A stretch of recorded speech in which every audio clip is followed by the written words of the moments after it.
Okay, so here we are on Warrior Knights.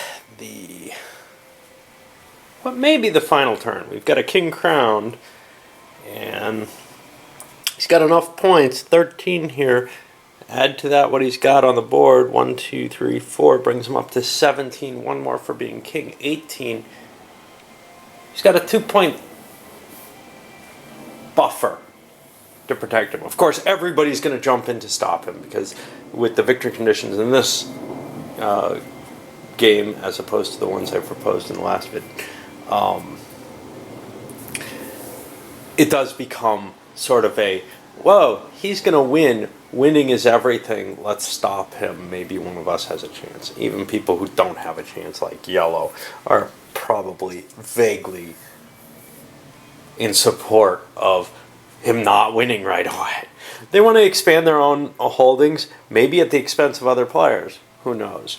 But certainly they've got their eye on this neutral territory that won't hurt anyone, to just increase their own importance. But as to the other players, let's look at them. Purple obviously has the ability to interfere with green, but they're looking at grabbing Constantinople. Are they going to abandon that and stop green? What about down here? Well, they've got green kind of stymied there, but they're not gaining anything on them. We're looking at a 3-city swing. Red can maybe take one. Blue can maybe take 1 or 2, depending on how things are positioned there. Maybe purple has to leave this battle. Maybe they can't stay there. I don't know. All right. Well, let's get started, because I've already set the strategy. Look to make sure that indeed the trade cards, fund expeditions, are in the deck. They just didn't get pulled maybe for last turn, maybe even longer. All right, onward and upward. Well, in what may have turned out to be a rather pivotal battle, green played versatile action and launched an assault on the city. They could no longer siege it. They were actually equal in force, so they couldn't. However, that meant they were actually equal on an assault. So both sides drew cards. Green ended up with a bunch of victory cards. Purple did not. Purple caused a couple casualties, but they ended up losing, therefore losing their leader. They did not get a desertion, so they could just bring him back at the end of the turn. But the end of the turn may well be the end of the game, because that's just swung the green victory points from 18 up to 19 at the end of this turn if they held everything. And it's going to be hard to take 4 away from them. Like I said, red may take 1. Blue is going to have to aim for 2 now, and purple's going to have to leave Constantinople alone and take something. Just to have a chance, basically. All right. Okay, red got a couple actions. One, they moved into, they made their attack on Mons, just an assault, took it with a versatile action. The other, they got to mobilize forces and split a couple units up here to attack. 9 cards to 5. Green's 5 cards, well, they looked at them and said, I got a couple of victories, but instead I'm going to discard those, try to cause whatever damage and prevent whatever damage I can to my own forces, assuming I'm going to be taken off the map. Now, what do we have? Well, red got a handful of victories. And that's one thing. If you don't have a lot of victory cards,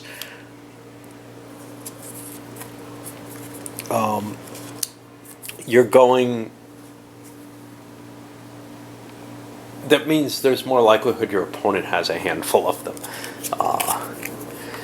Green held on to this, which is 2 deals and 1 prevent. Now, red's leader, let's see, they only have 1 who prevents. So, with their 2 preventions, they're not taking any casualties here. They had a victory, however, and let's see. I don't think green is taking any either, because they only got one deal against them. Okay, so that ended up with green knocked off the map. There's a possibility and they'll lose that. There's a possibility that they have some English with them, so they'll lose an English mercenary. But other than that, since there was no real damage, nothing terrible happens. Instead of preventing damage, they probably should have accepted giving damage to the fort. But they had chosen not to take any risks there because they want their full troop back next turn. And I've got to remember to actually flip my cards here. These get put back in the pile, at the bottom of the pile. And we see, the start of picking away at Green's chance to win here. Blue's got to win in two places, though, and that's going to be tough, I think. You've seen a couple of events come out that the leader of the church is handed to the blue player. They're good events, so he can give them to anyone for free except himself. And he's done that twice now, and they've been added mercenary units, which is really bolstering Blue's ability. They may actually be able to knock out a couple of different locations. Notably, we'd be looking at here and here that Green holds. And that way Purple could still take one of the two port locations. So I'm not so sure Green's going to survive this turn as the king as such. Now, how do you become the king? You can become the king by taking the stronghold. When you take somebody's stronghold, and that's something that I forgot about here. There's a bit of yuck on my rules. When you take somebody's stronghold, you not only deny them you not only take half their money, but you deny them any influence for the turn, which didn't seem important early in the game, but at this point, it's the way of stopping someone from winning. You can usurp the king by taking their stronghold, and then you get the king token and all their armies. Yeah, so there's a lot of different options open if we can stop Green on this turn. All right. Okay, so Blue got their first mobilized forces to move into Isar, make an attack. They actually only had 6 cards versus 7 green cards, and of course both sides have to discard 2. After the discards, Blue's feeling pretty confident. They have a handful of victory cards, 4 victory cards. However, Green has 1, 2, 3, 4, 5 deal 100 casualties. This is a problem, because before the victory cards can take effect, all those casualties have to be assigned. And let's see what the special abilities are here. This is Green Triangle. He gets an extra victory in battle. Well, that doesn't help in this case. What about Blue Circle? He doesn't have to pay. He doesn't have any advantage. So we're looking at 5. 1, 2, 3. 1, 2, 3, 4. He's defeated. He lost his army.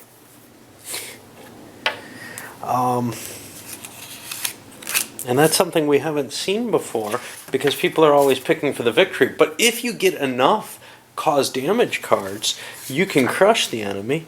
And that's what we just had here. Assign the casualties. An army can only take as many as it has troops. If it ever goes over, the noble dies. That's a victory right there. And no more casualties can be assigned to that army. So now we skip the count victories and go to resolving the noble death, which of course we have to find page 18.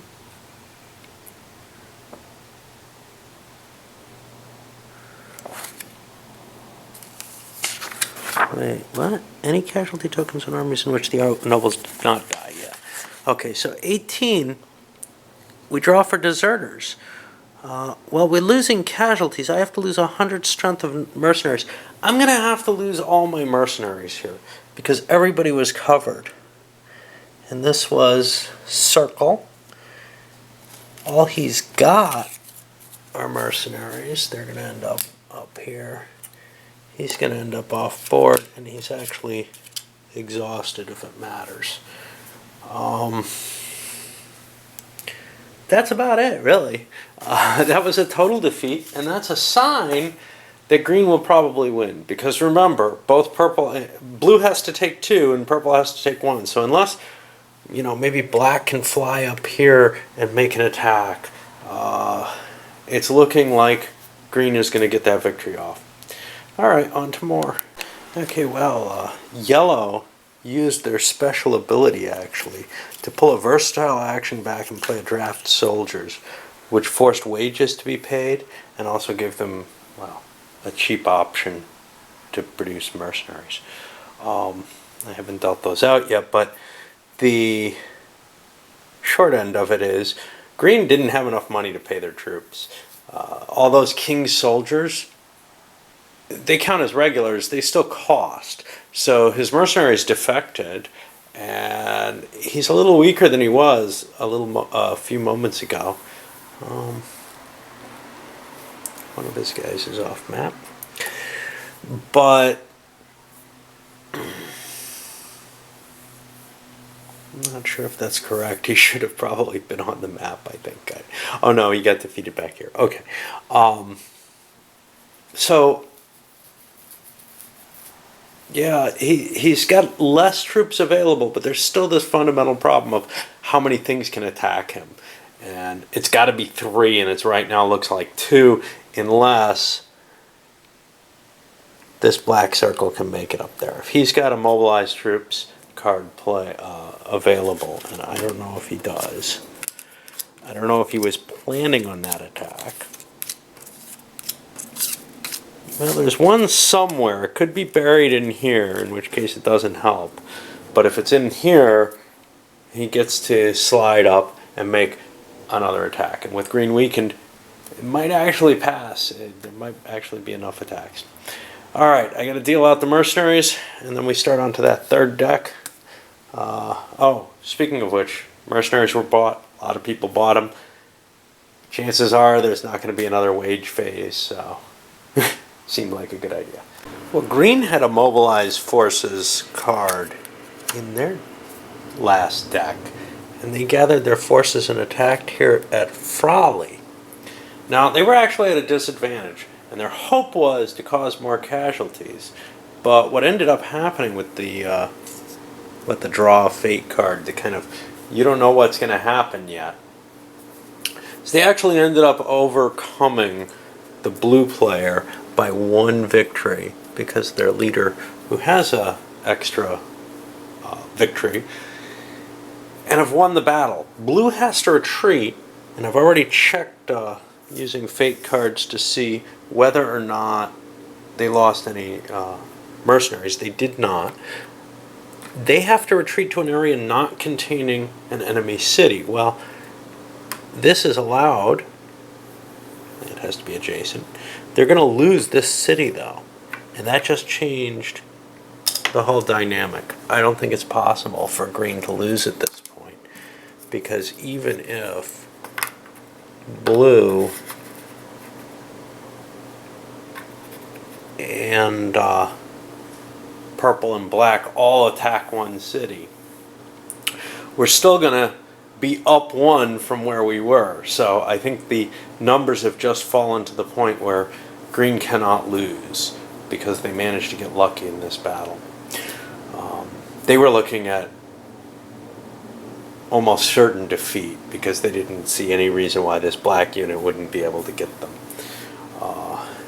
Even if it numerically isn't huge, their force is not anything to really write home about.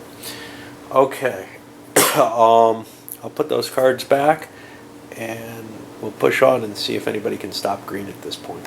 There was an assembly, which black managed to come away with what's probably the prize, the Lord Surveyor, 200 votes. The mercenaries go home card. There wasn't any damage they could do to green, and just there wasn't enough agreement to pass that. essentially nobody voted on it. It just got dissed.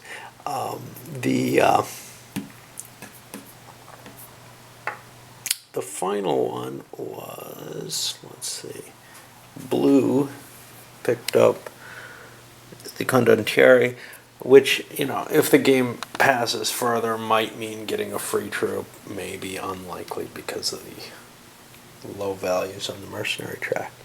And now we get some new ones. Lord Provost, 100 troops. Master of the Gates, 50 troops. Nothing too impressive here.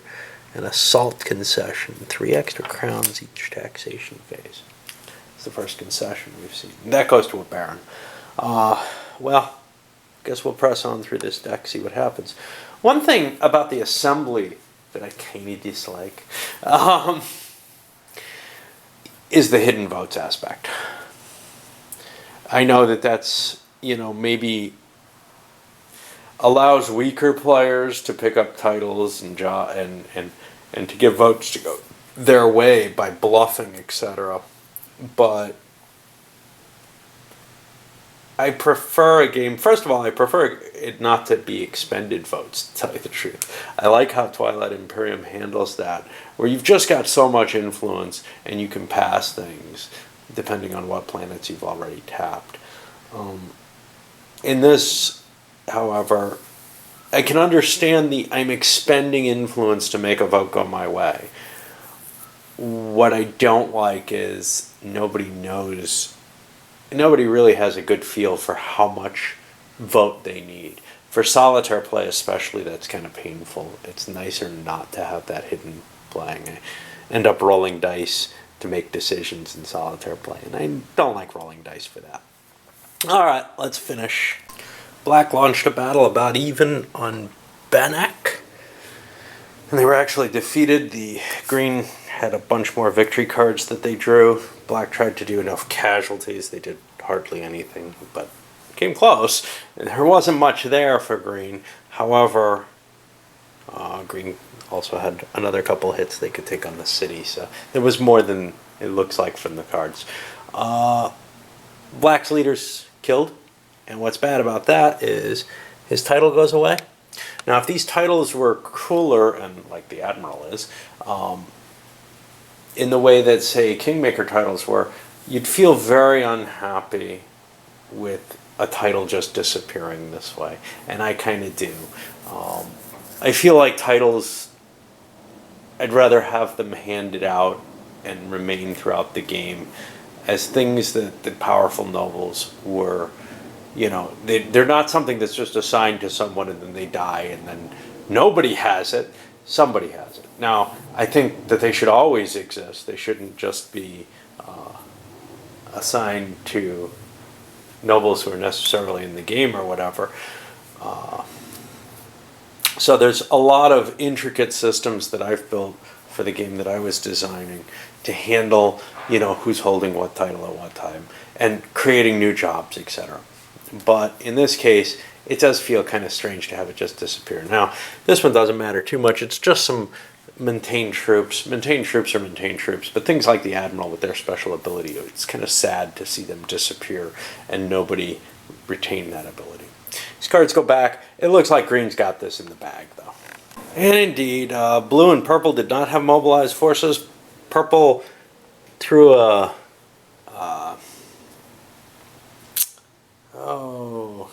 whatever the hell it is, the flexible action, but it's not called that. Maybe it is. Card away that had been their plan to siege Constantinople. They thought they had a mobilized forces kicking around in there. They did not. And so they couldn't have stopped green either. Blue didn't have another card in play. I don't think anybody was particularly well prepared, even though they knew green was going to win, for the extent of how much they'd have to take from green. Anyway, green pulls their victory off. They maintain the kingdom, and that's about it. Definitely kind of surprising from the starting position for me, because blue and green were conflicting fairly early. And we'd say, well, yellow and black were also in that position. That really hosed them. Whereas the people in the corners, red and purple, were the people I'd think would have run away with the victory. But being so far in the corner made it harder to grab some of these centralized cities. The deal blue and green made ended up very good for green. They got more cities than blue did out of the package, didn't they? They got 1, 2, 3, 4, and blue essentially got 3. So that was a nice edge for green there. And then obviously extending further over here didn't hurt. So maybe it shouldn't be such a shock, but it feels like one. To me, it felt like it was the other players who had a real option here. Now, why don't I count up the points and see just who got what? Because I forget, he's got an extra point here. So blue only pulled 2. He'd only be at 14. Red, 1, 2, 3, 4, 5. Which puts him at 15. Still not enough to even contend. Yellow, we don't have to worry about. Black, 1, 2, 3, 4. That's going to put him at 15 as well. Purple, poor purple didn't advance this time. He's going to be at 10. And then, of course, green with 1, 2, 3, 4, 5. That puts him to 18, 19 for being king. And if he has 10 bucks, which he doesn't, he could, oh no, that's gone. Yeah. So, it's a pretty deep victory in terms of a lot of space between them. One of the worries I had was, though, if green got knocked down, everybody would be close to winning at that point. And then it just almost becomes a crapshoot who's going to win. All right, I'm going to load this one up, come back after cleaning up with my usual review and discussion.